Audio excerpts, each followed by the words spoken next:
ഭീകരാക്രമണത്തിൽ കൊല്ലപ്പെട്ട മലയാളി രാമചന്ദ്രൻ, അദ്ദേഹത്തിൻ്റെ വീട്ടിൽ സഹിൻ ആൻ്റണിയുണ്ട്. സഹിൻ നമുക്കൊപ്പം ചേരുന്നുണ്ട്. സഹിൻ, ഈ കുടുംബം ഇപ്പോൾ പറയുന്നത് എന്താണ്? കുടുംബത്തിൽ നിന്ന് ആരെങ്കിലും, ബന്ധുക്കളടക്കം ആരെങ്കിലും പ്രദേശത്തേക്ക്, കശ്മീരിലേക്ക് പോകുന്നുണ്ടോ? കുടുംബത്തിന് ലഭിച്ചിരിക്കുന്ന ഏറ്റവും ഒടുവിലെ വിവരങ്ങൾ എന്തൊക്കെയാണ്? സേതു, നമ്മളിപ്പോൾ ഉള്ളത് ഈ രാമചന്ദ്രൻ്റെ ഇടപ്പള്ളിയിലെ വീടിന് മുന്നിലാണ്. ഇവിടെയായിരുന്നു അദ്ദേഹം താമസിച്ചിരുന്നത്. സ്വാഭാവികമായും നാട്ടുകാർക്കും ഒപ്പം തന്നെ ഈ പരിസരവാസികൾക്കും എല്ലാം ഏറെ പ്രിയങ്കരനായിട്ടുള്ളൊരു വ്യക്തിയായിരുന്നു അദ്ദേഹം എന്നുള്ളതാണ് മനസ്സിലാക്കാൻ കഴിയുന്നതും. കഴിഞ്ഞ തിങ്കളാഴ്ച രാവിലെയാണ് നെടുമ്പാശ്ശേരിയിൽ നിന്നും അദ്ദേഹവും കുടുംബം, ഭാര്യയും മകളും 2 പേരക്കുട്ടികളും അടങ്ങുന്ന സംഘം കശ്മീരിലേക്ക് പോയത്. മകൻ ഹൈദരാബാദായിരുന്നു. അതുകൊണ്ട് തന്നെ മകനെന്ന് അവിടെ എത്താൻ കഴിഞ്ഞിരുന്നില്ല. ഇന്നലെയാണ് അദ്ദേഹം ഈ ആക്രമണത്തിൽ കൊല ചെയ്യപ്പെട്ടത്. മകൾ ആതിര ആ സമയത്ത് അദ്ദേഹത്തോടൊപ്പം ഉണ്ടായിരുന്നു. മകൾ തന്നെയാണ് ഈ വിവരം ബന്ധുക്കളെ വിളിച്ചറിയിക്കുകയും ചെയ്തത്. തൃപ്പൂണിത്തുറയിലുള്ള ബന്ധുവിനെയാണ് ഈ വിവരം വിളിച്ചറിയിച്ചത്. പിതാവിന് വെടിയേറ്റു, അദ്ദേഹം കൊല ചെയ്യപ്പെട്ടു എന്നുള്ളൊരു വിവരം അറിയിച്ചത്. ഹൈദരാബാദിലുള്ള മകൻ ഇപ്പോൾ കശ്മീരിലേക്ക് പോയിട്ടുണ്ട്. മൃതദേഹം നാളെ നാട്ടിലേക്ക് എത്തിക്കുമെന്നുള്ളതാണ് നിലവിൽ മനസ്സിലാക്കാൻ കഴിയുന്നത്. ഭാര്യ ഷീല ഹൃദ്രോഗിയായതുകൊണ്ട് തന്നെയായിരുന്നു ഇന്നലെ ട്രക്കിങ്ങിന് പോകാൻ കഴിഞ്ഞില്ല. മകളും ഒപ്പം തന്നെ രാമചന്ദ്രനുമായിരുന്നു ട്രക്കിങ്ങിന് പോയത്. ഈ സമയത്താണ് ഭീകരരുടെ ആക്രമണം ഉണ്ടായത്. എന്തായാലും 2 പേരക്കുട്ടികളും ഭാര്യയും മകളും ഇപ്പോൾ അവിടെയുണ്ട്. ഒപ്പം തന്നെ മകൻ ഹൈദരാബാദിൽ നിന്നും കശ്മീരിലേക്ക് പോയിട്ടുമുണ്ട്. അവിടെ എത്തി എത്രയും പെട്ടെന്ന് നടപടികളെല്ലാം പൂർത്തിയാക്കി മൃതദേഹം എത്രയും പെട്ടെന്ന് നാട്ടിലേക്ക് എത്തിക്കാനുള്ള ഒരു നീക്കം ആരംഭിച്ചിട്ടുണ്ട്. ഒരുപക്ഷെ ഇന്ന് വൈകുന്നേരമോ നാളെയോ മൃതദേഹം നമ്മുടെ നാട്ടിലേക്ക് എത്തിക്കാൻ കഴിയുമെന്നുള്ളതാണ് മനസ്സിലാക്കാൻ കഴിയുന്നതും. രാമചന്ദ്രൻ്റെ വീടുകൾ നിരവധി വീടുകളുള്ള ഒരു പ്രദേശം കൂടിയാണ്. ആളുകൾ തിങ്ങിപ്പാർക്കുന്ന ഒരു സ്ഥലം കൂടിയാണ്. ഇന്നലെ രാത്രി നമ്മളിവിടെ എത്തുമ്പോഴും നിരവധി ആളുകൾ ഇവിടെ ഈ വിവരം അറിഞ്ഞ് എത്തിയിരുന്നവരൊക്കെ വലിയ ഭയപ്പാടിലാണ്. ഒപ്പം തന്നെ അവർക്കൊക്കെ വലിയ സങ്കടവുമുണ്ട്. കാരണം ആളുകൾക്കൊക്കെ ഏറെ പ്രിയങ്കരനായിട്ടുള്ള ഒരു വ്യക്തിയായിരുന്നു അദ്ദേഹം. തിങ്കളാഴ്ച അദ്ദേഹം ഇവിടെ നിന്ന് പോകുമ്പോഴും പറഞ്ഞിരുന്നു, നാട്ടുകാരോടൊക്കെ പറഞ്ഞിരുന്നു, ഒരു ടൂർ പോവുകയാണ്, ഒരു യാത്ര പോവുകയാണ്, കുടുംബത്തോടൊപ്പം യാത്ര പോവുകയാണ് എന്നുള്ളത് നാട്ടുകാരെ എല്ലാവരെയും അറിയിച്ചിരുന്നു. പക്ഷേ അദ്ദേഹത്തിൻ്റെ മടങ്ങിവരവ് അതേറെ സങ്കടകരമായ ദുഃഖകരമായ ഒരു മടങ്ങിവരവാണ്. അതിൽ നാട്ടുകാർക്കും ഒപ്പം തന്നെ ബന്ധുക്കൾക്കും എല്ലാം വലിയ നിരാശയുമുണ്ട്. ഇങ്ങനെ ഒരു ആക്രമണം ഒരു ഘട്ടത്തിൽ പോലും ഒരുപക്ഷെ മലയാളികൾ ആരും ചിന്തിച്ചിട്ടുണ്ടാകില്ല. എന്തായാലും അദ്ദേഹത്തിൻ്റെ കുടുംബത്തെ സംബന്ധിച്ചിടത്തോളം വലിയ ഒരു നഷ്ടമാണ് ആ കുടുംബത്തിനുണ്ടായിരിക്കുന്നത്. കാരണം ആ കുടുംബത്തിൻ്റെ ഗൃഹനാഥൻ മകളുടെ മുന്നിൽ വെച്ച് തന്നെയാണ് അദ്ദേഹത്തിന് വെടിയേറ്റത് എന്നുള്ള ഏറെ സങ്കടകരമായ ഒരു കാര്യം കൂടി ഇതിൽ പറയാനുണ്ട്. മകളും അദ്ദേഹവും ഒരുമിച്ച് ട്രക്കിങ്ങിന് പോയപ്പോഴാണ് ഒരു ആക്രമണമുണ്ടായത്. ആ ആക്രമണത്തിലാണ് അദ്ദേഹത്തിന് ഗുരുതരമായി പരിക്കേറ്റതും കൊല ചെയ്യപ്പെട്ടതും. ഇപ്പോൾ പാലാരിവട്ടം പോലീസ് ഇങ്ങോട്ടേക്ക് എത്തിയിട്ടുണ്ട്. പോലീസിൻ്റെ നിരീക്ഷണവും കാവലും ഇനി ഈ വീടിനുണ്ടാകും എന്നുള്ളതാണ് മനസ്സിലാക്കാൻ കഴിയുന്നത്. ഇന്നലെ തിങ്കളാഴ്ച രാവിലെയായിരുന്നു അദ്ദേഹം മകളോടും ഭാര്യ ഷീലയോടുമൊപ്പം 2 പേരക്കുട്ടികളും ഉണ്ടായിരുന്നു ഇവിടെ നിന്നും പോയത്. വ്യാഴാഴ്ചയോടെ മടങ്ങിയെത്താൻ കഴിയും എന്നുള്ളതായിരുന്നു പ്രതീക്ഷയുണ്ടായിരുന്നതും. അതുകൊണ്ട് തന്നെ ബന്ധുക്കളെയൊക്കെ അറിയിച്ചിരുന്നു. 2-3 ദിവസത്തേക്ക് ഒരു യാത്ര പോവുകയാണ്, കുടുംബത്തോടൊപ്പം ഒരു യാത്ര പോവുകയാണ് എന്നുള്ളത്. മകന് പോകാൻ കഴിഞ്ഞിരുന്നില്ല. മകൻ ഹൈദരാബാദായിരുന്നു. അവിടെ നിന്നും ഇവർ ഹൈദരാബാദിലേക്ക് പോകാനുള്ള ഒരു നീക്കം ഉണ്ടായിരുന്നു എന്നുള്ളതാണ് മനസ്സിലാക്കാൻ കഴിയുന്നത്.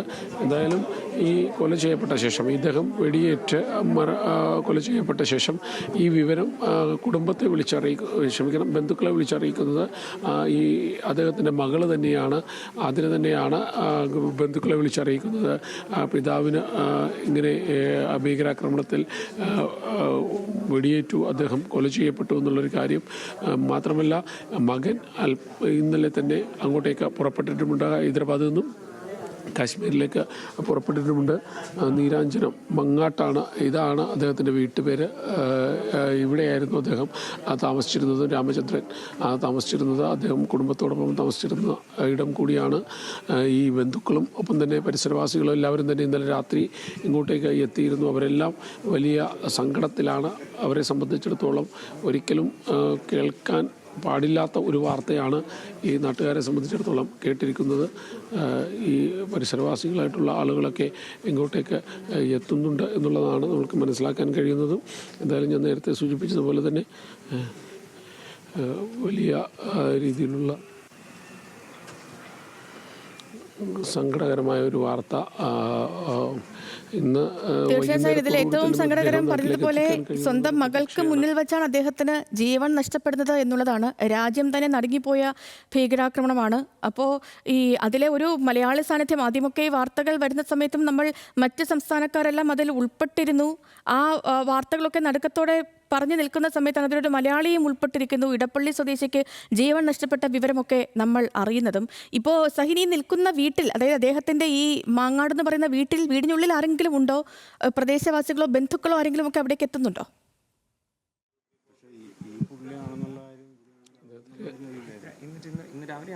ഞാൻ ജസ്റ്റ് നടക്കാൻ പോയപ്പോൾ കാണുന്നു. അടുത്തുള്ള വ്യക്തിയോട് വെച്ചപ്പോൾ ഇവിടെ ഇല്ല, വിളിക്കാനോ ഇല്ല.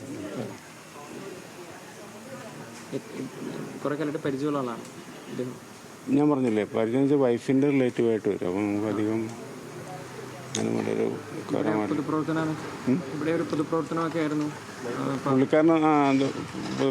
ഉണ്ടായിരുന്നു. എനിക്ക് വ്യക്തിപരമായിട്ട് എനിക്ക് പരിചയമില്ല, പക്ഷെ എന്നാലും റിലേറ്റീവായിട്ട് വന്നില്ല. അങ്ങനെ വളരെ കഷ്ടമായിപ്പോയി.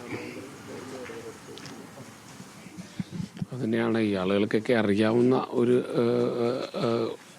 ആളുകൂടിയായിരുന്നു രാമചന്ദ്രൻ. പൊതുപ്രവർത്തനമൊക്കെ ആയിട്ട് അങ്ങനെ നടക്കുന്ന ഒരു വ്യക്തി കൂടിയായിരുന്നു. മാത്രമല്ല ജില്ലാ കൗൺസിലിലേക്കൊക്കെ BJP ജില്ലാ കൗൺസിലിലേക്കൊക്കെ മത്സരിച്ചിട്ടുണ്ട്. പിന്നീട് അവിടെ നിന്നും വിദേശത്തേക്ക് പോയി അവിടെ ജോലിയെടുത്ത ശേഷം മടങ്ങിയെത്തുകയായിരുന്നു. ഇവിടെയും വീണ്ടും അദ്ദേഹം പൊതുപ്രവർത്തനമൊക്കെ ആയിട്ട് നടക്കുന്ന വ്യക്തി കൂടിയായിരുന്നു. നാട്ടുകാർക്കൊക്കെ ഏറെ സുപരിചിതനായിട്ടുള്ള ആളെ നേരത്തെ സൂചിപ്പിച്ചതുപോലെ തന്നെ ഈ വഴി പോകുന്ന ആളുകളൊക്കെ അദ്ദേഹമാണ് മരണപ്പെട്ടത്, കൊല ചെയ്യപ്പെട്ടത് എന്നറിയുമ്പോൾ ആകെ നിരാശയിലാണ്. ഒപ്പം തന്നെ വലിയ ഭയപ്പാടിലുമാണ്. ആളുകളെ സംബന്ധിച്ചിടത്തോളം ഒരിക്കലും മലയാളി കേൾക്കാൻ ആഗ്രഹിക്കാത്ത ഒരു വാർത്ത, പ്രത്യേകിച്ചും മകളുടെ മുന്നിൽ വെച്ച് തന്നെ അദ്ദേഹം വെടിയേറ്റ് മരിച്ചു എന്നുള്ള ഏറെ സങ്കടകരമായ ഒരു വാർത്ത.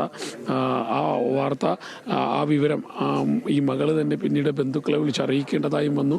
ഹൃദ്രോഗിയായിരുന്നു അമ്മ. അതുകൊണ്ട് തന്നെ അമ്മയെ ഇക്കാര്യം എങ്ങനെ അറിയിക്കുമെന്നുള്ളതിൽ വലിയൊരു സങ്കടം ആ കുട്ടിയെ സംബന്ധിച്ചിടത്തോളം ഉണ്ടായിരുന്നു. ബന്ധുക്കളെ തൃപ്പൂണിത്തറയിലുള്ള ബന്ധുവിനെയാണ് ആദ്യം ഇക്കാര്യം വിളിച്ച് അറിയിക്കുന്നത്.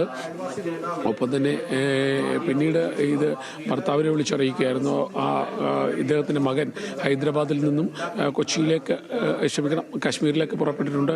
അദ്ദേഹത്തിൻ്റെ ബന്ധുക്കളും സുഹൃത്തുക്കളും എല്ലാവരും ഈ പരിസരത്ത് തന്നെയുണ്ട്. ഇന്നലെ രാത്രിയെല്ലാം ആളുകൾ ഇവിടെ ഉണ്ടായിരുന്നു. അവരൊക്കെ ഇന്ന് വൈകുന്നേരത്തോടുകൂടി ഈ മൃതദേഹം ഇങ്ങോട്ടേക്ക് എത്തിക്കാൻ കഴിയുമെന്നാണ് അവർ പ്രതീക്ഷിക്കുന്നത്. മാത്രമല്ല അതിനുവേണ്ടിയുള്ള നടപടികളൊക്കെ ആരംഭിച്ചു കഴിഞ്ഞിരിക്കുന്നു. പരമാവധി വേഗത്തിൽ മൃതദേഹം വിട്ടുകിട്ടുന്നതിന് വേണ്ടി സർക്കാരും കാര്യമായ ഇടപെടലുകൾ നടത്തുന്നുണ്ട്.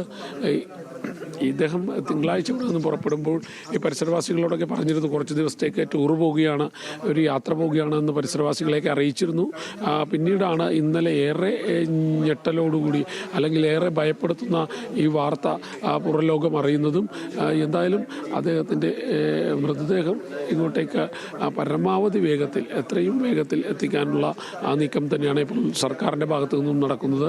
എന്തായാലും ഞാൻ നേരത്തെ സൂചിപ്പിച്ചതുപോലെ തന്നെ അദ്ദേഹത്തിൻ്റെ മകൻ ഹൈദരാബാദിൽ നിന്നും കശ്മീരിലേക്ക് പുറപ്പെട്ടിട്ടുണ്ട്. സേതു.